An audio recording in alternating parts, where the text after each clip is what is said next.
ಆದ್ರೆ ನಿಮಗೆ ಆದಂತ ಅನುಭವ, ನಿಮ್ಮ ಭಾವನೆಗಳು, ಅದರ ಬಗ್ಗೆ ನೀವು ನಿಮ್ಮ ಮನೆಯಲ್ಲಿ ಯಾರ ಜೊತೆ ನೀವು ಹಂಚಿಕೊಂಡಿಲ್ವಾ? ಆ ಟೈಮಲ್ಲಿ 20 ರೂಪಾಯಿ ಕೇಳ್ಬೇಕಾದ್ರೆ ನೀನ್ ಸೆಕ್ಸ್ ಮಾಡ್ತೀಯಾ ಅದು ಮಾಡ್ತೀಯ ಅಂತ ಕೇಳುದು. ಅಂದ್ರೆ ಆ ಒಂದು ನರಕ್ಕೆ ಹತ್ತಿ ನೀನು ಬೇಡ, ಅಷ್ಟು ಕಷ್ಟಪಟ್ಟಿದ್ದೆ ನಾನು ಆ ಟೈಮಲ್ಲಿ. ಅಂದ್ರೆ ನೀವು ಟ್ರಾನ್ಸ್ಜೆಂಡರ್ ಆಗ್ಲಿಕ್ಕೆ ಬೇಕಾದ ಸರ್ಜರಿಯನ್ನ ನೀವು ಯಾವಾಗ ಮಾಡಿಕೊಂಡ್ರಿ, ಮತ್ತೆ ಯಾರು ನಿಮಗೆ ಮಾರ್ಗದರ್ಶನ ಕೊಟ್ಟರು? ಈ ಟ್ರಾನ್ಸ್ಜೆಂಡರ್ ಆಗುವ ಪ್ರಕ್ರಿಯೆ ಅದು ಕೇವಲ ಒಂದು ಸರ್ಜರಿಯಲ್ಲಿ ಮುಗಿಯುತ್ತಾ ಅಥವಾ ಅದೊಂದು ಪ್ರೋಸೆಸ್? ನೀವು ಮಂಗಳೂರಿನಲ್ಲಿ ಕೆಫೆ ಉದ್ಯಮ ಸ್ಥಾಪಿಸಿದ ಪ್ರಥಮ ಟ್ರಾನ್ಸ್ಜೆಂಡರ್ ಮಹಿಳೆ ಅಂತ ನೀವು ಹೆಸರನ್ನ ಪಡೆದುಕೊಂಡಿದ್ದೀರಿ. ಹೌದು. ಇದಕ್ಕೆ ನಿಮಗೆ ಯಾರು ಪ್ರೋತ್ಸಾಹ ನೀಡಿದ್ರು ಮತ್ತು ಈ ಕನಸು ಹೇಗೆ ಸಾಧ್ಯವಾಯಿತು? ಒಂದು ದಿನದ ಆದಾಯ ಹೇಗಿರುತ್ತೆ? ಈ ವಿಷಯ ಬಗ್ಗೆ ನಾನು ಶೇರ್ ಮಾಡ್ಲಿಕ್ಕೆ ಇಷ್ಟಪಡುದಿಲ್ಲ. ನಮ್ಮ ದಕ್ಷಿಣ ಜಿಲ್ಲೆಯ ಪೊಲೀಸ್ನವರು ಸ್ಪೆಷಲ್ ಆಗಿ ಪಾಂಡೇಶ್ವರ ಬಂದರು. ನಾನು ಬೆಳಿಬೇಕು, ನನ್ನ ಸಮುದಾಯ ಕೂಡ ಬೆಳಿಬೇಕು. ನನಗೆ ಕೆಫೆ ಸಿಕ್ಕಿದಂತ ನಾನು ಬಾಯಿ ಮುಚ್ಚಿ ಕೂತಲಿಕ್ಕೆ ನಂಗೆ ಇಷ್ಟ ಇಲ್ಲ. ನಾನು ಅದ್ರ ಬಗ್ಗೆ ನಾನು ಕೇರ್ ಮಾಡಿ ಮುಂದಕ್ಕೆ ಹೋಗೋ ರೂಟ್ ನಾನು ಹೋಗ್ತೇನೆ. ನಮಸ್ಕಾರ and welcome to Kudla vibes. ನಾನು ಆಂಟನಿ ಡಿಸೋಜಾ. ನೀವು ಮಂಗಳಮುಖಿಯರ ಬಗ್ಗೆ ಕೇಳಿರ್ತೀರಾ ಅಥವಾ ಅವರನ್ನ ನೋಡಿರ್ತೀರಾ. ಟ್ರಾಫಿಕ್ ನಲ್ಲಿ, ಅಂಗಡಿಯಲ್ಲಿ ಅಥವಾ ಬಸ್ಸಿನಲ್ಲಿ ಭಿಕ್ಷೆ ಬೇಡಿ ಅವರು ಜೀವನವನ್ನ ನಡೆಸ್ತಾ ಇರ್ತಾರೆ. ಆದ್ರೆ ಅವ್ರು ಯಾಕೆ ಹಿಂಗಿರ್ತಾರೆ? ಅವ್ರು ಯಾಕೆ ಇತರರಂತೆ ಸಾಮಾನ್ಯವಾಗಿರಲ್ಲ? ಇದ್ರ ಬಗ್ಗೆ ನೀವು ಒಮ್ಮೆಯಾದ್ರೂ ಯೋಚಿಸಿದ್ದೀರಾ? ಕುಟುಂಬದ ಪ್ರೀತಿಯಿಂದ ವಂಚಿತರಾಗಿ, ಎಲ್ಲರಿಂದ ಅವಮಾನಕ್ಕೆ ಒಳಗಾಗಿ, ಸಮಾಜದಿಂದ ಬಹಿಷ್ಕಾರಗೊಂಡು, ಅತ್ತ ಗಂಡು ಅಲ್ಲದೆ ಇತ್ತ ಹೆಣ್ಣು ಅಲ್ಲದೆ ಅವರು ಎಂತಹ ನರಕ ಯಾತನೆಯನ್ನ ಅನುಭವಿಸುತ್ತಿದ್ದಾರೆ ಎಂಬುದು ಅವರಿಗೆ ಮಾತ್ರ ತಿಳಿದಿರೋ ವಿಚಾರ. ಇಂದು ಅಂತಹುದೇ ಒಂದು ವ್ಯಕ್ತಿಯನ್ನ ನಾವು ನಿಮಗೆ ಪರಿಚಯಿಸಲಿದ್ದೇವೆ. ಇದು ಅವನು ಅವಳಾದ ಕಣ್ಣೀರ ಕತೆ. ಹುಟ್ಟಿನಿಂದ ಪ್ರವೀಣನಾಗಿ ಬೆಳೆದು ನಂತರ ನಿಖಿಲೆಯಾಗಿ ಪರಿವರ್ತನೆಗೊಂಡ ಒಂದು ವ್ಯಕ್ತಿಯ ಕರುಣಾಜನಕ ಕತೆ. ಸಮಾಜದ ತಿರಸ್ಕಾರವನ್ನ ಮೆಟ್ಟಿ ನಿಂತು ಮಂಗಳೂರಿನಲ್ಲಿ ಸ್ವಂತ ಕೆಫೆ ಉದ್ಯಮವನ್ನ ಸ್ಥಾಪಿಸಿ ಎಲ್ಲರಿಗೂ ಮಾದರಿಯಾಗಿರುವ ಒಂದು ಟ್ರಾನ್ಸ್ಜೆಂಡರ್ನ ಕಥೆಯನ್ನ ನಾವಿಂದು ನಿಮಗೆ ಪ್ರಸ್ತುತ ಪಡಿಸಲಿದ್ದೇವೆ. ನಿಖಿಲರವರೇ, ಕುಡ್ಲಾ ವೈಬ್ಸ್ ಚಾನೆಲ್ ಹಾಗೂ ಇಂದಿನ ಸಂವಾದ ಕಾರ್ಯಕ್ರಮಕ್ಕೆ ತಮಗೆ ಸ್ವಾಗತ. ನಿಖಿಲರವರೇ, ತಮ್ಮ ಕಿರು ಪರಿಚಯವನ್ನ ನಮ್ಮ ವೀಕ್ಷಕರಿಗೆ ನೀಡಬಹುದು? ಸೊ ನನ್ನ ಹೆಸರು ಮೂಲತ ಹೆಸರು ಪ್ರವೀಣ ಅಂತ. ಬಟ್ ನನ್ನ ಹೆಸರು ಮತ್ತೆ ನಾನು ನಿಖಿಲ್ ಅಂತ ಚೇಂಜ್ ಮಾಡಿದ್ದೇನೆ. ಬಟ್ ನನ್ನ ಮನೆ ಬಂದ್ಬಿಟ್ಟು ಕುಡುಪಿನಲ್ಲಿ. ಮನೆಯಲ್ಲಿ ನಾನು, ನನ್ನ ತಾಯಿ ಮತ್ತೆ ದೇವರ ಸೇವೆ ಎಲ್ಲ ಮಾಡ್ತೇವೆ. ಟೋಟಲ್ ನಾವು 4 ಮೆಂಬರ್ ತರ ಮನೇಲಿ ಇದ್ದೇವೆ, ಕುಡುಪು ನಡು ಮನೆಯಲ್ಲಿ. ಸರಿ, ಈಗ ನಿಮ್ಮ ಬಾಲ್ಯದ ಜೀವನ ಹೇಗಿತ್ತು? ಮತ್ತೆ ನೀವು ಬಾಲ್ಯದಲ್ಲಿ ನೀವು ಮೊದಲ ಬಾರಿಗೆ ನಿಮ್ಮಲ್ಲಿ ಆದ ಬದಲಾವಣೆಗಳನ್ನು ನೀವು ಯಾವಾಗ ಗುರುತಿಸಿದ್ರಿ? ಅದ್ರ ಬಗ್ಗೆ ಸ್ವಲ್ಪ ಹೇಳ್ಬೋದಾ? ಬಾಲ್ಯದಲ್ಲಿ ಏನಂದ್ರೆ ನಂಗೆ 11-12 ಇಯರ್ಸ್ ಅಲ್ಲಿ ಬಟ್ ನನಗೆ ಒಂಥರ ಹೆಣ್ಣಿನ ತರ ಭಾವನೆ ಇತ್ತು. ಬಟ್ ನನಗೆ ಗೊತ್ತಾಗ್ತಿರ್ಲಿಲ್ಲ, ಕ್ಲಾರಿಫೈ ಇರ್ಲಿಲ್ಲ ಬಟ್ ಯಾಕೆ ಈ ರೀತಿ ಆಗ್ತಾ ಉಂಟಂತ. ಬಟ್ ನನಗೆ ಹೆಣ್ಣಿನ ತರ ಒಂದು ಸೀರೆ ಉಡ್ಬೇಕು ಅಂತ ಆಸೆ ಆಗ್ತಿತ್ತು. ಬಟ್ ಹೆಣ್ಣಿನ ತರ ಕೆಲಸ ಮಾಡ್ಬೇಕಂತ ಆಸೆ ಆಗ್ತಿತ್ತು. ಬಟ್ ನನಗೆ ಆದ್ರೂ ಸಹ ನಂಗೆ ಕ್ಲಾರಿಫೈ ಇರ್ಲಿಲ್ಲ. ಬಟ್ ಚಿಕ್ಕ ವಯಸ್ಸಲ್ಲಿ ಒಂದು ಮಕ್ಕಳಾಟಿಕೆ ಆಗ್ತಿತ್ತು. ಬಟ್ ಬೆಳವಣಿಗೆ ಆಗ್ತಾ ಆಗ್ತಾ ಆಗ್ತಾ ನಂತರ ಮತ್ತೆ ನಂಗೆ ಸ್ವಲ್ಪ ಫೀಲಿಂಗ್ಸ್ ಜಾಸ್ತಿ ಆಗ್ಲಿಕ್ಕೆ ಸ್ಟಾರ್ಟ್ ಆಯ್ತು. ಬಟ್ ಅಂದ್ರೆ ಹುಡುಗಿ ಜೊತೆ ಜಾಸ್ತಿ ಸೇರೋದು, ಹುಡುಗಿ ಜೊತೆ ನಾವು ಸೇರೋದು ಕಮ್ಮಿ, ಹುಡುಗಿ ಜೊತೆ ಆಟೋಡು ಏನು ಹುಡುಗಿ ನಾವು ಆಟೋಡು. ಈಗ ಟೆನ್ನಿಸ್ ಆಗ್ಲಿ, ಖೋಖೋ ಆಗ್ಲಿ ಆಟಾಡ್ಲಿಕ್ಕೆ ಸ್ಟಾರ್ಟ್ ಮಾಡಿದ್ವಿ.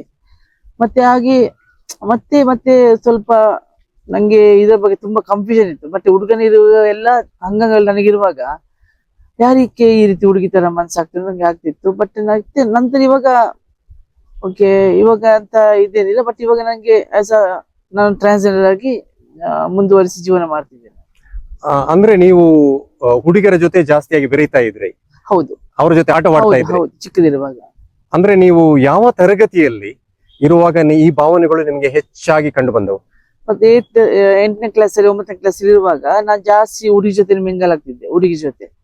ಬಟ್ ಹುಡುಗಿ ಜೊತೆ ಮಿಂಗಲ್ ಇರುವಾಗ ನನಗೆ ತುಂಬಾ ಟೀಸ್ ಮಾಡ್ತಿದ್ರು, ನೀನ್ ಯಾಕೆ ಹುಡುಗಿ ಜೊತೆ ಜಾಸ್ತಿ ಇರ್ತೀಯಾ, ನೀನ್ ಯಾಕೆ ನಮ್ ಜೊತೆ ಸೇರುದಿಲ್ಲ ಅಂತ. ಬಟ್ ನನಗೆ ಅಷ್ಟೇನು ಅದ್ರ ಬಗ್ಗೆ ಸಹ ನಂಗೆ ಗೊತ್ತಿರ್ಲಿಲ್ಲ. ಬಟ್ ನಾನು ಆದಷ್ಟು ಹುಡುಗರ ಜೊತೆ ಕೂತ್ಕೊಳ್ಳುವಾಗ ನಂಗಂತರ ಏನೋ ಬೇರೆ ಭಾವನೆ ಬರುದು, ನಂಗೆ ಹುಡುಗಿ ಜೊತೆ ಸೇರ್ಬೇಕಂತ ಆಸೆ ಆಗುದು. ಬಟ್ ನಂಗೆ ಶಾಲೆ ತುಂಬಾ ಟೀಸ್ ಮಾಡ್ತಿದ್ರು, ನಿನ್ಗೆ ಹುಡುಗಿ ಜೊತೆ ಲವ್ ಹಾಗೆ ಅಂತ. ಬಟ್ ನನಗೆ ಅಂತ ಮನೋಭಾವನೆ ಇರಲಿ. ಬಟ್ ನಾನು ಒಂದು ಹೆಣ್ಣಿನ ತರ ಮನ್ಸಿತ್ತು ನನಗೆ. ಬಟ್ ನನ್ನ ದೇಹ ಗಂಡಿನ ದೇಹ ಇದ್ರು ಕೂಡ ನನ್ನ ಮನ್ಸು ಹೆಣ್ಣಿನ ತರ ಇತ್ತು. ಸರಿ, ಆದ್ರೆ ನಿಮಗೆ ಆದಂತ ಅನುಭವ, ನಿಮ್ಮ ಭಾವನೆಗಳು, ಅದ್ರ ಬಗ್ಗೆ ನೀವು ನಿಮ್ಮ ಮನೆಯಲ್ಲಿ ಯಾರ ಜೊತೆ ನೀವು ಹಂಚಿಕೊಂಡಿಲ್ವಾ? ಅಲ್ಲ, ಹೇಳಿದ್ದೇನೆ ನಾನು. ಬಟ್ ನನಗೆ ಈ ರೀತಿ ಆಗ್ತಾ ಉಂಟು ಅವಾಗಲೇ ಹೇಳಿದ್ದೇನೆ.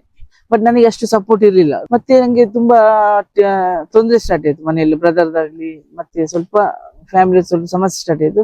ಬಟ್ ಆ ಟೈಮಲ್ಲಿ ನಾನು ಮನೆ ಬಿಟ್ಟು ಕೂಡ ಹೊರಗೆ ಬಂದಿದ್ದೇನೆ. ಅಂದ್ರೆ ಯಾವ ಪ್ರಾಯದಲ್ಲಿ ನೀವು ಮನೆ ಬಿಟ್ಟು ಹೋದ್ರಿ? 2000 ಅಂದ್ರೆ ನಿಮ್ಮ 10th ಮುಗಿದ ಮೇಲೆ? 10th ಮುಗಿದ ಕೂಡಲೇ 6-7 ಅಲ್ಲಿ.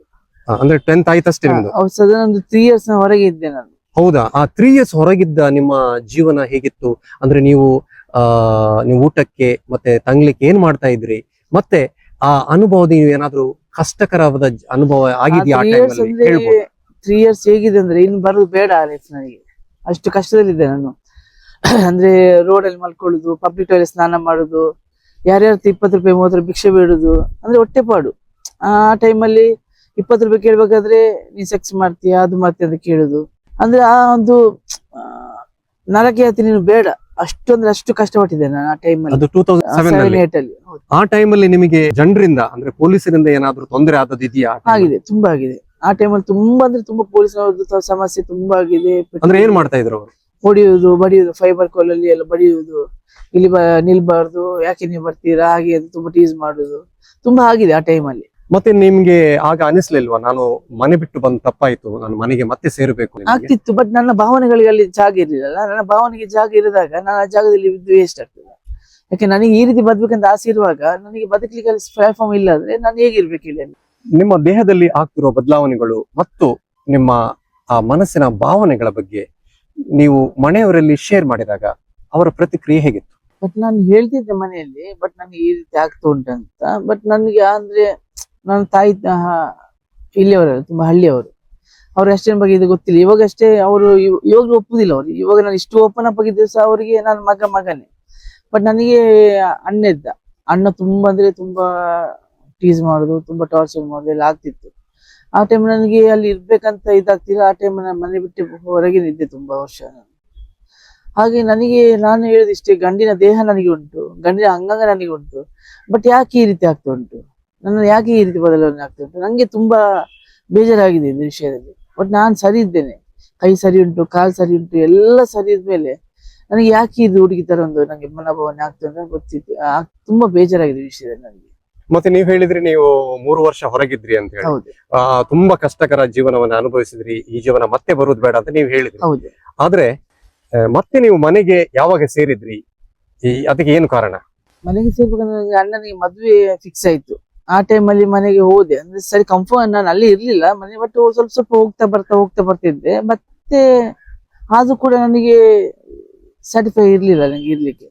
ರೆಂಟ್ ಮನೇಲಿ ಇದ್ದದ್ದು ನಾವು. ಫಸ್ಟ್ ನಾವು ಸ್ವಂತ ಮನೇಲಿ ಇದ್ವಿ, ಮತ್ತೆ ರೆಂಟ್ ಮನೇಲಿ ಇದ್ವಿ. ಅಲ್ಲಿ ಮದುವೆ ಎಲ್ಲ ಆಯ್ತು. ಮತ್ತೆ ಸಹ ನಾನು ಅಷ್ಟೊಂದು ಅಲ್ಲಿ ಇರ್ಲಿಕ್ಕೆ ಇಷ್ಟಪಡ್ಲಿಲ್ಲ. ಬಟ್ ನಾನು ಹೊರಗೆ ಇದ್ದೆ, ತುಂಬಾ ಜಾಸ್ತಿ ಹೊರಗೆ ಇದ್ದೆ. ನನ್ನ ಫ್ರೆಂಡ್ ಒಬ್ಬ ನಂಗೆ ಪರಿಚಯ ಆಗಿತ್ತು, ನವೀನ್ ಅಂತ. ಬಟ್ ಅವ್ರ ಜೊತೆ ಅವ್ರ ಮನೆಗೆಲ್ಲ ಹೋಗ್ತಾನೆ ಜಾಸ್ತಿ. ಅಲ್ಲಿ ನಾನು ಅವ್ರ ಫ್ಯಾಮಿಲಿ ಜೊತೆ ಜಾಸ್ತಿ ಆಗಿದ್ದೆ. ಬಟ್ ಅಲ್ಲಿ ಸಹ ಗೊತ್ತಿರ್ಲಿಲ್ಲ ಬಟ್ ನಾ ಇದ್ದೆ. ಬಟ್ ಹುಡುಗನಾಗಿ ನಾನು ಇದ್ದೆ ಆ ಟೈಮಲ್ಲಿ. ಮತ್ತೆ ನಿಮಗೆ ಜನರು, ನಿಮ್ಮ ನೇಬರ್ಸ್, ನೆರೆಹೊರೆಯವರು ಯಾವ ರೀತಿ ನಿಮ್ಮನ್ನ ಟ್ರೀಟ್ ಮಾಡಿದ್ರು? ನೇಬರ್ಸ್ ಎಲ್ಲ ನಂಗೆ ಯಾರು ಇದುವರೆಗೆ ಈಗಲೂ ಅಷ್ಟೇ, ನಾನು ಪ್ರೆಸೆಂಟ್ ನಾನು ಇಷ್ಟು ಓಪನ್ ಅಪ್ ಆಗಿರುವಾಗ ಅಷ್ಟೇ ನಂಗೆ ನೇಬರ್ ಆಗ್ಲಿ, ಫ್ರೆಂಡ್ಸ್ ಆಗ್ಲಿ, ಅಲ್ಲಿದ್ದು ಟೀಮ್ ಹುಡುಗರಾಗ್ಲಿ ಯಾರು ಕೂಡ ನನಗೆ ಟೀಸ್ ಮಾಡ್ಲಿಲ್ಲ. ಇವಾಗ ನನಗೆ ಸೊಸೈಟಿಯಲ್ಲಿ ಆಕ್ಚುಲಿ ಒಂದು ಗಂಡು ಹೆಣ್ಣಿಗೆ ಯಾವ ರೀತಿ ನಂಗೆ ಒಂದು ಗೌರವ ಕೊಡ್ತಾರ, ಬಟ್ ಅದಕ್ಕಿಂತ ಜಾಸ್ತಿ ನಾನು ಟ್ರೀಟ್ ಮಾಡ್ತಾರೆ ಇವಾಗ. ನಂಗೆ ಯಾರು ಊರಲ್ಲಿ ಕೂಡ ಯಾರು ನಂಗೆ ಅಂತ ತಮಾಷೆ ಮಾಡುದು, ಒಂದು ಬೇರೆ ವಿಷಯ ಕರೀರಿ, ಚಕ್ಕ ಅಂತ ಕರೆಯುವುದು, ಅಲ್ಲ ಬೇರೆ ಬೇರೆ ವಿಷಯದ ಕರಿ ನಂಗೆ ಯಾರು ಕರೆದಿಲ್ಲ. ಬಟ್ ನನಗೆ ಒಂದು ಒಳ್ಳೆ ರೆಸ್ಪೆಕ್ಟ್ ಕೊಡ್ತಾರೆ ಊರಿನಲ್ಲಿ. ಸರಿ, ನೀವು ಈ ಸರ್ಜರಿಯನ್ನ, ಅಂದ್ರೆ ನೀವು ಟ್ರಾನ್ಸ್ಜೆಂಡರ್ ಆಗ್ಲಿಕ್ಕೆ ಬೇಕಾದ ಸರ್ಜರಿಯನ್ನ ನೀವು ಯಾವಾಗ ಮಾಡಿಕೊಂಡ್ರಿ, ಮತ್ತೆ ಯಾರು ನಿಮಗೆ ಮಾರ್ಗದರ್ಶನ ಕೊಟ್ಟರು? ಬಟ್ ನನಗೆ ಇದು ತುಂಬಾ ವರ್ಷದಿಂದ ಆಸೆ ಇತ್ತು ಮಾಡ್ಬೇಕಂತ, ಹಣದ ಸಮಸ್ಯೆ ಇತ್ತು. ಬಟ್ ನಾನು ಕೆಲವೊಬ್ಬ ನಮ್ದು ಗುರುಗಳಂತಿದ್ದಾರೆ, ಅವ್ರದ್ದು ಕೆಲವು ಮಾಹಿತಿಗಳನ್ನು ಪಡ್ಕೊಂಡೆ, ಮತ್ತೆ ಡಾಕ್ಟರ್ ಸಜೆಷನ್ ತಗೊಂಡೆ. ಎಲ್ಲ ಸಜೆಷನ್ ಆದ್ಮೇಲೆ ನಾನು ನನ್ನ ವೈಯಕ್ತಿಕ ನನ್ನ ನಿರ್ಧಾರದಿಂದ ನಾನು ಸರ್ಜರಿ ಮಾಡಿದೆ. ಅದಂದ್ರೆ ಈ ಟ್ರಾನ್ಸ್ಜೆಂಡರ್ ಆಗುವ ಪ್ರಕ್ರಿಯೆ ಅದು ಕೇವಲ ಒಂದು ಸರ್ಜರಿಯಲ್ಲಿ ಮುಗಿಯುತ್ತಾ ಅಥವಾ ಅದೊಂದು ಪ್ರೋಸೆಸ್?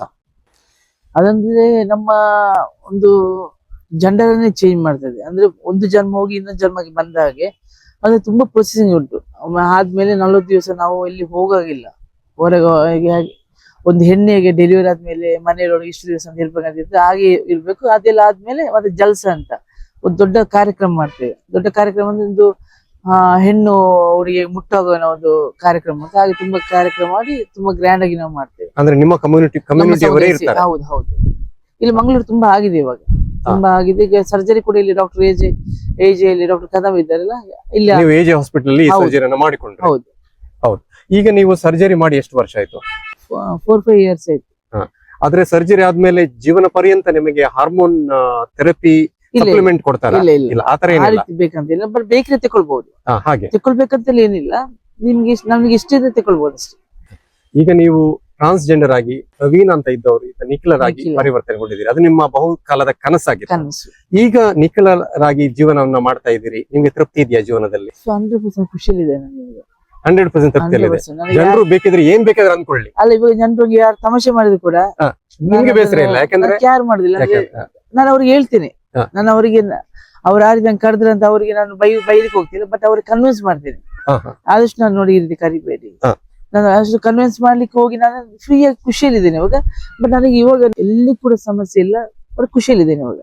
ಸರಿ, ಈಗ ನೀವು ವೆನ್ಲಾಕ್ ಆಸ್ಪತ್ರೆಯ ಪಕ್ಕದಲ್ಲಿ ಒಂದು ಕೆಫೆ ಉದ್ಯಮವನ್ನ ಸ್ಥಾಪಿಸಿ ನೀವು ಎಲ್ಲಾ ಟ್ರಾನ್ಸ್ಜೆಂಡರ್ಸ್ ಗಳಿಗೆ ಮಾದರಿಯಾಗಿದ್ದೀರಿ. ಹೌದು. ನೀವು ಮಂಗಳೂರಿನಲ್ಲಿ ಕೆಫೆ ಉದ್ಯಮ ಸ್ಥಾಪಿಸಿದ ಪ್ರಥಮ ಟ್ರಾನ್ಸ್ಜೆಂಡರ್ ಮಹಿಳೆ ಅಂತ ನೀವು ಹೆಸರನ್ನ ಪಡೆದುಕೊಂಡಿದ್ದೀರಿ. ಹೌದು.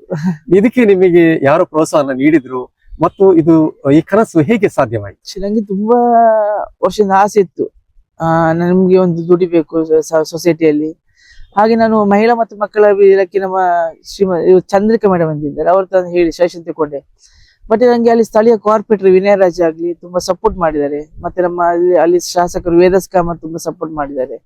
ಹಾಗೆ ನಂಗೆ ಈಗ ಪ್ರೆಸೆಂಟ್ ಇವಾಗ ಕೆಫೆ ಸ್ಟಾರ್ಟ್ ಮಾಡಿ ಆದ್ಮೇಲೆ ಅಲ್ಲಿ ರಿಕ್ಷಾ ಪಾರ್ಕ್ನವರಾಗ್ಲಿ ಅಲ್ಲಿ ಯಾರೇ ಆಗ್ಲಿ ಇವನ್ ಎಲ್ರು ಕೂಡ ಯಾರು ಬಗ್ಗೆ ನಾನು ಹೇಳುವಾಗಿಲ್ಲ, ಬಟ್ ಎಲ್ರು ಅಲ್ಲಿ ತುಂಬಾ ಸಪೋರ್ಟ್ ಇದ್ದಾರೆ. ಬರೋ ಕಸ್ಟಮರ್ಸ್ ಆಗ್ಲಿ ಒಂದು ರೆಸ್ಪೆಕ್ಟ್ ಕೊಡುದು, ಮಾತಾಡುದು, ನಮ್ಮ ಬಗ್ಗೆ ಒಂದು ಅಭಿಪ್ರಾಯ, ಒಳ್ಳೆ ಅಭಿಪ್ರಾಯ, ನೀವು ಸಹ ಸ್ಟಾರ್ಟ್ ಮಾಡಿದಾರಲ್ಲ ಖುಷಿ ಆಯ್ತು. ಅಂದ್ರೆ ರೆಗ್ಯುಲರ್ ಕಸ್ಟಮರ್ ಸ್ಟಾರ್ಟ್ ಆಗಿದೆ ಇವಾಗ. ಆದ್ರೆ ಇವತ್ತು ಬಂದು ನಾಳೆ ಹೋಗೋರಂದ್ರೆ ಇವತ್ತು ಬಂದವರು ನಾಳೆ ಅಲ್ಲಿ ಕಂಟಿನ್ಯೂ ಆಗಿ ಬರ್ತಾ ಇದ್ದಾರೆ ಇವಾಗ. ಅಲ್ಲಿ ನೀವು ನಿಮ್ಮ ಕೆಫೆಯಲ್ಲಿ ನೀವು ಯಾವ ಡ್ರಿಂಕ್ಸ್ ಅನ್ನ ಸರ್ವ್ ಮಾಡ್ತೀರಿ? ಸೊ ನಾನು ಕೂಲ್ ಡ್ರಿಂಕ್ಸ್ ಇದೆ, ಮತ್ತೆ ಇದು ಬಟರ್ ಮಿಲ್ಕ್, ಮತ್ತೆ ಟೀ ಇದೆ, ಮತ್ತೆ ಇದು ರೆಡಿ ಫುಡ್ ಅಂದ್ರೆ ಇದು ನಮ್ಮ ಸಮೋಸ, ಬನ್ಸ್ ಅದೆಲ್ಲ. ಒಂದು ದಿನದ ಆದಾಯ ಹೇಗಿರುತ್ತೆ? ಯಾಕಂದ್ರೆ ಮಾರ್ಕೆಟಿಂಗ್ ಅಂತ ಹೇಳಿಕ್ ಆಗುದಿಲ್ಲ ಸರ್. ಇವಾಗ ನೋಡಿ ಸ್ಟಾರ್ಟಿಂಗ್ ಅಲ್ಲಿ ನನಗೆ ಟೆನ್ಷನ್ ಆಯ್ತು, 300 ರೂಪಾಯಿ ಆಗಿದೆ ಸ್ಟಾರ್ಟಿಂಗ್ ಅಲ್ಲಿ, 600 ಆಗಿದೆ, ಮತ್ತೆ ಸ್ಟೆಪ್ ಬೈ ಸ್ಟೆಪ್ ಮತ್ತೆ 1200 ಆಯ್ತು, 2000 ಆಯ್ತು, 3500 ಸ್ಟಾರ್ಟ್ ಆಯ್ತು, ಈಗ 4 ಆಯ್ತು, ಈಗ 5 ಆಯ್ತು. ಆ 5 ಆದ ಕೂಡಲೇ ಮತ್ತೆ ಮರುದಿವಸ ಹೇಳಿಕ್ ಆಗುದಿಲ್ಲ, 1500 ಆಗ್ಬೋದು. ಬಟ್ ಇವಾಗ ನಂಗೆ ಲಾಸ್ ಅಂತಿಲ್ಲ, ನಾನು ಸ್ಟಾರ್ಟ್ ಮಾಡಿ 1 ತಿಂಗಳಾಯ್ತು, ಬಟ್ ನಂಗೆ ಲಾಭ ಇದೆ, ನಂಗೆ ಏನು ಲಾಸ್ ಆಗ್ಲಿಲ್ಲ ಅದ್ರಲ್ಲಿ. ಸರಿ, ನಿಖಿಲರ್ ಅವರೇ, ನಿಮಗೆ ಮೊದಲನೇದಾಗಿ ಅಭಿನಂದನೆಗಳು. ಯಾಕಂದ್ರೆ Thank you, ನೀವೆಲ್ಲರಿಗೆ ಮಾದರಿಯಾಗಿದ್ದೀರಿ. ದಕ್ಷಿಣ ಕನ್ನಡ ಜಿಲ್ಲಾಡಳಿತದ ಸಹಕಾರದಿಂದ ನಿಖಿಲರ್ ಅವರು ನಡೆಸುತ್ತಿರುವ ಈ ಕೆಫೆ ಮಂಗಳೂರು ರೈಲ್ವೆ ಸ್ಟೇಷನ್ ನ ಪಕ್ಕದಲ್ಲಿದೆ. ರೈಲ್ವೆ ಸ್ಟೇಷನ್ ನ ಆಪೋಸಿಟ್ ನಲ್ಲೇ ಈ ಕೆಫೆ ಇರೋದು. ಈ ಕೆಫೆಯಲ್ಲಿ ಅವರು ಚಹಾ, ಕಾಫಿ ಹಾಗೂ ಬನ್ಸ್, ಸಮೋಸ ಹೀಗೆ ಅನೇಕ ತಿಂಡಿ ತಿನಿಸುಗಳನ್ನು ಅವರು ಮಾರ್ತಾರೆ. ಈ ಏರಿಯಾದಲ್ಲಿ ಇರುವವರು ದಯವಿಟ್ಟು ಈ ಶಾಪಿಗೆ ಭೇಟಿ ನೀಡಿ ಹಾಗೂ ಅವರಿಗೆ ಪ್ರೋತ್ಸಾಹಿಸಿ ಅಂತ ನಿಮ್ಮಲ್ಲಿ ಈ ಮೂಲಕ ನಾನು ಕೇಳ್ಕೊಳ್ತೇನೆ. ಮತ್ತೆ ನೀವು ಈ ಉದ್ಯಮವನ್ನ ಆರಂಭಿಸುವ ಮೊದಲು ಯಾವ ವೃತ್ತಿಯಲ್ಲಿ ತೊಡಗಿಕೊಂಡಿದ್ದೀರಿ? ಸರಿ, ಈ ವಿಷಯ ಬಗ್ಗೆ ನಾನು ಶೇರ್ ಮಾಡ್ಲಿಕ್ಕೆ ಇಷ್ಟಪಡುದಿಲ್ಲ, ಬಟ್ ನಾನು ಎಲ್ರು ನಿಮ್ಗೆ ಗೊತ್ತಿರ್ಬೋದು, ಆಸ್ ವೆಲ್ ನಮ್ಗೆ ಅವಕಾಶ ಇಲ್ಲ, ಬಟ್ ನಮ್ಗೆ ಆಯ್ಕೆಗಳೇ ಇಲ್ಲ. ಆಯ್ಕೆಗಳಿರುವಾಗ ನಾನು ಯಾವ ಕೆಲಸ ಮಾಡ್ಲಿಕ್ಕೆ ನಂಗೆ ಆಯ್ಕೆ ಸಿಗುವಾಗ ನಾನು ಮಾಡ್ಲೇಬೇಕಾಗ್ತದೆ, ಅನಿವಾರ್ಯವಾಗಿ ಉಳಿದವರು ಯಾವ ರೀತಿ ವೃತ್ತಿಯಲ್ಲಿ ತೊಡಗಿಕೊಂಡಿರ್ತಾರೆ ಮಾಡಿದೆ. ಅದೇ ರೀತಿ ನೀವು ಮಾಡಿ. ಇವಾಗ ನಾನು ಕೆಫೆ ಸ್ಟಾರ್ಟ್ ಮಾಡಿದ್ಮೇಲೆ ನಂಗೆ ಸಡನ್ಲಿ ಮಾನಸಿಕವಾಗಿ ನಾನು ಅದಕ್ಕೆ ಕುಂದಿರುವಾಗ ನಂಗೆ ಸಡನ್ಲಿ ನಂಗೆ ಅಲ್ಲಿಂದ ಹೊರಗೆ ಬಾ ಅಂತ ಹೇಳಿ ಬರ್ಲಿಕ್ಕೆ ಒಮ್ಮೆಲೆ ಬರ್ಲಿಕ್ಕೆ ಕಷ್ಟ. ಆಗುದಿಲ್ಲ. ಬಟ್ ನಾನು ಈಗ ಸ್ವಲ್ಪ ಕಮ್ಮಿ ಮಾಡ್ತಾ ಹೋಗಿದ್ದೇನೆ, ಬಟ್ ನಾನು 100% ನಿಲ್ಲಿಸ್ತೇನೆ ಅಂತ ಹೇಳಿಕೆ ಹೋಗಿದ್ದೆ. ಬಟ್ ನಾನೀಗ ಒಂದು ಸೆಕ್ಷನ್ ವರ್ಕ್ ಆಗಿ ಟ್ರೀಟ್ ಮಾಡ್ಲಿಕ್ಕೆ ಇಷ್ಟಪಡುದಿಲ್ಲ, ಬಟ್ ಸ್ಟಿಲ್ ಇವಾಗ ಸ್ವಲ್ಪ ಕಮ್ಮಿ ಮಾಡಿದ್ದೇನೆ ನಾನು. ನಿಖಿಲರ್ ಅವರೇ, ನಿಮ್ಮ ನಂಬರ್ ಅನ್ನು ಪೊಲೀಸರು ನೀಡಿದ್ರು. ಹೌದಾ? ನೀವು ಹೇಳಿದ್ರಿ ಈ ಆರಂಭದಲ್ಲಿ 2007 ಅಲ್ಲಿ ನೀವು ಪೊಲೀಸರಿಂದ ಸ್ವಲ್ಪ ಕಿರಿಕಿರಿ ಅನುಭವಿಸೋದಿದೆ ಅಂತ ಹೇಳಿ. ಈಗ ಪೊಲೀಸರ ವರ್ತನೆ ಹೇಗಿದೆ ನಿಮ್ ಕಡೆ? ಸರ್, ನಾನು ಹೇಳುದು ಈ ನಡವಳಿಕೆ ಅನ್ನೋದು, ಇವಾಗ ನೋಡಿ ನಾವು ಮತ್ತೆ ನೀವು ಇಲ್ಲಿ ಕೂತ್ಕೊಂಡಿದ್ದೀವಿ ಇಬ್ರು, ನಾವು ಪಾರ್ಕ್ ಅಲ್ಲಿ ಒಂಥರ ಮಿಸ್ಬಿಹೇವ್ ಮಾಡಿದ್ರೆ ನೋಡೋ ಜನ ಕೂಡ ನಮ್ಮನ್ನು ನೋಡ್ತಾರೆ, ಒಂಥರ ಮಿಸ್ಬಿಹೇವ್ ನಮ್ಮಂತರ ನೋಡೋ ಒಂಥರ ಅವ್ರಿಗೆ ಗಲೀಜಾಗ್ತದೆ. ಬಟ್ ಪೊಲೀಸ್ನವ್ರು ಇವಾಗ 100% ಸರ್ ಪೊಲೀಸ್ನವ್ರು, ನಮ್ಮ ದಕ್ಷಿಣ ಜಿಲ್ಲೆಯ ಪೊಲೀಸ್ನವರು ಸ್ಪೆಷಲಿ ಆಗಿ ಪಾಂಡೇಶ್ವರ ಬಂದರ್ ನನಗೆ ಡೈಲಿ ಸಿಗ್ತಾರೆ, ವಿಶ್ ಮಾಡ್ತಾರೆ. ಅವರೇ ಕಾರ್ ನಿಲ್ಲಿಸಿ ಮಾತಾಡಿ ನಿಖಿಲ್ ಅಂತ ಮಾತಾಡಿ ಇಲ್ಲ ಹಾರ್ನ್ ಹಾಕಿ ವಿಶ್ ಮಾಡಿ ಹೋಗ್ತಾರೆ. ಅಂದ್ರೆ ಈಗ ನಮ್ಮ ಜಿಲ್ಲೆಯ ಪೊಲೀಸ್ ಬಗ್ಗೆ ನಾನು ಏನ್ ಹೇಳುದಿಲ್ಲ, ತುಂಬಾ ಅಂದ್ರೆ ತುಂಬಾ ಸಪೋರ್ಟ್ ಆಗಿದ್ದಾರೆ, ತುಂಬಾ ರೆಸ್ಪೆಕ್ಟ್ಫುಲ್ ಆಗಿದ್ದಾರೆ. ಬಟ್ ನಾವು ಅಷ್ಟೇ, ನಾನ್ ಅಷ್ಟೇ ಅವ್ರು ತುಂಬಾ ಅವ್ರ ತರ ಮಾತಾಡೋ ನಡವಳಿಕೆ ಆಗ್ಲಿ ತುಂಬಾ, ನಾನು ಕೂಡ ತುಂಬಾ ರೆಸ್ಪೆಕ್ಟಿವ್ ಆಗಿ ಮಾತಾಡ್ತೇನೆ. ಬಟ್ ಇವಾಗ ನಮ್ಮ ಮೊದ್ಲಿದ್ದ ಕಾಲ ಈಗಿಲ್ಲ. ಮೊದ್ಲು ನಮ್ಮ ನೋಡುವಾಗ ಏಯ್ ಅಂತ ಮಾತಾಡೋದು, ಈಗ ಮೇಡಮ್ ಅಂತ ಹೇಳ್ತಾರೆ, ನಿಖಿಲ ಅಂತ ಹೇಳ್ತಾರೆ. ಬಟ್ ಚೇಂಜ್ ಆಗಿದೆ. ಬಟ್ ಚೇಂಜ್ ಆಗುವಾಗ ನಾವು ಕೂಡ ಬದಲಾವಣೆ ಆಗ್ಬೇಕು. ಬಟ್ ಸಮಾಜವನ್ನು ಚೇಂಜ್ ಮಾಡ್ಲಿಕ್ಕೆ ಆಗುದಿಲ್ಲ. ಸಮಾಜದ ಗಂಡಿಗೆ ಸಹ ಹೇಳ್ತದೆ, ಹೆಣ್ಣಿಗೆ ಸಹ ಹೇಳ್ತದೆ. ಒಂದು ಹೆಣ್ಣು ಒಂದ್ ಸ್ವಲ್ಪ ಲೇಟ್ ಆಗಿ ಬಂದ್ರೆ ಅದಕ್ಕೊಂದು ಬೇರೆ ಕತೆ ಕಟ್ತಾರೆ. ಒಂದು ಹುಡುಗ ಏನು ಅವನು ಇಷ್ಟ ಡ್ರಿಂಕ್ಸ್ ಮಾಡಿ ಬರುವಾಗ ಅದಕ್ಕೊಂದು ಬೇರೆ ಕತೆ ಕಟ್ತಾರೆ. ಬಟ್ ಸ್ಪೆಷಲ್ ಆಗಿ ನಮ್ಗೆ ಏನ್ ಹೇಳ್ಬೇಕಂತಿಲ್ಲ. ಬಟ್ ನಮ್ಗೆ ಅದು ಹೇಳ್ತಾರೆ. ಬಟ್ ನಾವು ಅವ್ರು ಹೇಳ್ತಾರೆ ಅಂತ ನಾವು ಅದಕ್ಕೆ ತರ ಯೋಚನೆ ಮಾಡ್ಬಾರ್ದು. ಬಟ್ ನಮ್ಮ ಗೋಲ್ ಏನಿದೆ, ನಮ್ಮ ರೂಟ್ ಏನಿದೆ, ಅದು ನಾವು ಹೋಗ್ತಿದ್ರೆ ಬೊಗಳ ನಾಯಿ ಬೊಗಳ್ತಿರ್ತದೆ. ನಾವು ಅದಕ್ಕೆ ಅವ್ರ ಜೊತೆ ನಾವು ಕೂಡ ಕಲ್ಪಿಸಿದ್ರೆ ಅದಕ್ಕೆ ಏನ್ ಮಾಡ್ಲಿಕ್ಕೆ ಆಗುದಿಲ್ಲ. ಹಾಗಾಗಿ ನಮ್ಮ ವೇ ಏನಿದೆ ನಮ್ಗೆ ಅದರ ಬಗ್ಗೆ ಗೊತ್ತಿದೆ ಸಾಕು ಅಷ್ಟೇ. ಸರಿ, ಈಗ ನೀವು ಈ ಕೆಫೆ ಉದ್ಯಮ ಆರಂಭಿಸಿದ ಮೇಲೆ ನಿಮ್ಮ ಸಮುದಾಯದ ಇತರ ವ್ಯಕ್ತಿಗಳ ಪ್ರತಿಕ್ರಿಯೆ ಹೇಗಿದೆ? ಆಕ್ಚುಲಿ ನಂಗೆ ಈಗಂತಲ್ಲ, ಮೊದ್ಲಿಗಿಂತ ತುಂಬಾ ಆಸೆ ಇತ್ತು. ನಾನು ಬೆಳಿಬೇಕು, ನನ್ನ ಸಮುದಾಯ ಕೂಡ ಬೆಳಿಬೇಕು. ನನಗೆ ಕೆಫೆ ಸಿಕ್ಕಿದಂತ ನಾನು ಬಾಯಿ ಮುಚ್ಚಿ ಕೂತಲಿಕ್ಕೆ ನಂಗೆ ಇಷ್ಟ ಇಲ್ಲ. ಬಟ್ ಇನ್ನು ಯಾರಿಗೆ ಅವಕಾಶ ಬೇಕು, ಇನ್ನು ಯಾರಿಗೆ ಸಿಗ್ಬೇಕಂತ ಹೇಳುವಾಗ ಮಾಡಿ ಕೊಡ್ಬೇಕು. ಯಾಕಂದ್ರೆ ನಾನು ಒಬ್ಳೇ ದುಡ್ದು ಅಲ್ಲ, ಸೊಸೈಟಿ ಗೊತ್ತಾಗ್ಬೇಕು. ಇನ್ನು ತುಂಬಾ ಜನಕ್ಕೆ ಕೊಡ್ತೇನೆ ಅಂತ ಆಶ್ವಾಸನೆ ಕೊಟ್ಟಿದ್ದಾರೆ, ಇನ್ನು 10 ಜನ ಕೊಡ್ತಾರೆ ಅಂತ ಹೇಳಿದ್ದಾರೆ. ಬಟ್ ಜಾಗ ನೋಡಿ, ನೀವು ರೋಡ್ ವೈಲ್ಡಿಂಗ್ ಆದ ಜಾಗ ನೋಡಿ, ಆ ಜಾಗ ವೆರಿಫಿಕೇಶನ್ ಮಾಡಿ ಕೊಡ್ತೇನೆ ಅಂತ ಹೇಳಿದ್ದಾರೆ. ಇನ್ನು ಮುಂದಕ್ಕೆ ನಮ್ಮ ಸಮುದಾಯ ಒಂದು ಫ್ರೀಡಮ್ ಆಗಿ, ಅಂದ್ರೆ ಸೊಸೈಟಿ ಗೊತ್ತಾಗ್ಬೇಕು ನಾವ್ ಯಾರಿಗೆ ಕಮ್ಮಿ ಇಲ್ಲ ಅಂತ. ನಾವು ಸಹ ದುಡಿಲಿಕ್ಕೆ ಅರ್ಹ. ನಮ್ಗೆ ಸಹ ಬದುಕು ಹಕ್ಕಿದೆ ಅಂತ ನಾವು ಸೊಸೈಟಿಗೆ ತೋರಿಸುವಂತ ಮುಂದಿನ ದಿನಕ್ಕೆ ಮಾಡ್ತೇವೆ. ನಾವು ನೋಡ್ಬೇಕು. ಮತ್ತೆ ನಮ್ಗೆ ನಾವು ಹೇಳಿದಾಗೆಲ್ಲ ಏನಾಗುದಿಲ್ಲ. ಈಗ ನೀವು ಮತ್ತೆ ನಿಮ್ಮ ಕಾಲ ಮೇಲೆ ನಿಂತು ನಿಮ್ಮ ಆತ್ಮವಿಶ್ವಾಸವನ್ನ ನೀವು ಬೆಳೆಸಿಕೊಂಡಿದ್ದೀರಿ. ನಿಮ್ಮ ಮನೆಯವರ ಪ್ರತಿಕ್ರಿಯೆ ಹೇಗಿದೆ ಈಗ? ಇವಾಗ ಪ್ರೆಸೆನ್ಸ್ ನಂಗೆ ಮನೆಯವ್ರದ್ದು ಅಂತಲ್ಲ, ಮನೆಯವ್ರದ್ದು ಊರಿನವ್ರದ್ದು ಬಗ್ಗೆ ನಂಗೆ ತುಂಬಾ ಸಪೋರ್ಟ್ ಇದೆ. ತುಂಬಾ ಸಪೋರ್ಟ್ ಇದೆ. ಬಟ್ ನಂದು ಒಂದು ಇದಿದೆ ಸರ್, ನನಗೆ ನೀವು ನಂಗೆ ಏನ್ ಹೇಳ್ತೀರಾ ಅದ್ರ ಬಗ್ಗೆ ನಾನು ಯೋಚನೆ ಮಾಡುದಿಲ್ಲ. ಹೇಳ್ತೀರಿ, ನನಗೆ ಅದ್ರ ಬಗ್ಗೆ ಕ್ಯಾರ್ ಇಲ್ಲ. ನಂಗೆ ಹೇಳ್ತೀರಾ, ಕೆಟ್ಟ ಬದಲು ಬೈತೀರಾ, ಅಲ್ಲಿ ಏನ್ ಹೇಳ್ತೀರಾ ನೀವು ಹೇಳ್ತೀರಿ. ಬಟ್ ನಾನು ನನ್ನಷ್ಟಕ್ಕೆ ಹೋಗ್ತಾ ಇರ್ತೇನೆ. ನನಗೇನಿಲ್ಲ, ನನಗೆ ನೀವು ಹೇಳ್ತೀರಾ ಅಂತ ನಾನು ಅದನ್ನು ಕುತ್ಕೊಂಡು ಕೂಗುದು ಆ ರೀತಿ ಮಾಡುದಿಲ್ಲ. ನಾನು ಅದ್ರ ಬಗ್ಗೆ ನಾನು ಕ್ಯಾರ್ ಮಾಡಿ ಮುಂದಕ್ಕೆ ಹೋಗೋ ರೂಟ್ ನಾನು ಹೋಗ್ತೇನೆ. ಹಾಗೆ ನಂಗೆ ಫ್ಯಾಮಿಲಿಯಲ್ಲಿ ಊರಲ್ಲಿ ಫ್ಯಾಮಿಲಿ ಏನ್ ತೊಂದ್ರೆ ಇಲ್ಲ, ತುಂಬಾ ಸಪೋರ್ಟ್ ಇದೆ ಇವಾಗ. ಧನ್ಯವಾದಗಳು ನಿಖಿಲರ್ ಅವರೇ. Thank you. ಇದುವರೆಗೆ ಸ್ನೇಹಿತರೆ, ನೀವು ಪ್ರವೀಣ್ ಇದ್ದ ವ್ಯಕ್ತಿ ನಿಖಿಲರಾಗಿ ಬದಲಾದ ಕಥೆಯನ್ನ ಕೇಳಿದ್ರಿ. ಜೊತೆಗೆ ಮಂಗಳೂರಿನಲ್ಲಿ ಕೆಫೆ ಉದ್ಯಮವನ್ನು ಸ್ಥಾಪಿಸಿ ಎಲ್ಲರಿಗೂ ಮಾದರಿಯಾಗಿ ಇವತ್ತು ತನ್ನ ಕಾಲ ಮೇಲೆ ನಿಂತು ಬದುಕುತ್ತಿರುವ ಒಬ್ಬ ಟ್ರಾನ್ಸ್ಜೆಂಡರ್ನ ಯಶೋಗಾಥೆಯನ್ನ ಕೇಳಿದ್ರಿ. ಈ ಕಾರ್ಯಕ್ರಮ ನಿಮಗೆ ಇಷ್ಟವಾದ್ರೆ ಕುಡ್ಲ ವೈಬ್ಸ್ ಚಾನೆಲ್ಗೆ ಸಬ್ಸ್ಕ್ರೈಬ್ ಆಗಿ.